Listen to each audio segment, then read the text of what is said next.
শেষ মুহূর্তে দিল্লি ক্যাপিটালসে যোগ দিয়েছিলেন মুস্তাফিজুর রহমান। সময়টা ছিল খুব অল্প, মাত্র এক সপ্তাহ। ম্যাচ পেয়েছিলেন মাত্র 3টি, কিন্তু এই অল্প সময়ে করে দেখালেন এমন কিছু যা অনায়াসে জায়গা করে নেবে আইপিএল এর গল্পের পাতায়।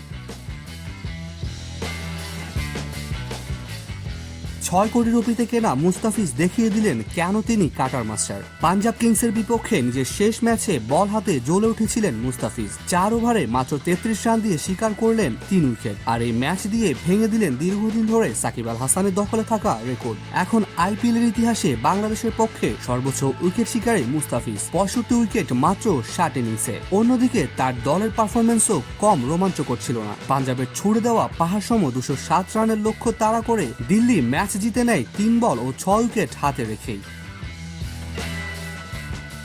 14 ম্যাচে 15 পয়েন্ট নিয়ে পঞ্চম হয়ে টুর্নামেন্ট শেষ করলো তারা। যদিও প্লে অফে উঠতে পারেনি, তবে মুস্তাফিজের এই ঝলক যেন কিছুটা হলেও স্বস্তি এনে দিয়েছে ভক্তদের মাঝে। এনওসির সীমাবদ্ধতা, খেলার সময় স্বল্পতা কোনো কিছুই থামাতে পারেনি মুস্তাফিজকে, বরং সেসব বাধাকে শক্তিতে পরিণত করে নিজের যাত্রা নিয়েছেন তিনি। বাংলাদেশি ক্রিকেট ভক্তদের জন্য এটি যেমন গর্বের, তেমনি অনুপ্রেরণারও। সামনে যখনই আইপিএল এর আলোচনা উঠবে, সেই আলোচনায় এখন থেকে বারবার ফিরে আসবে মুস্তাফিজুর রহমানের নাম।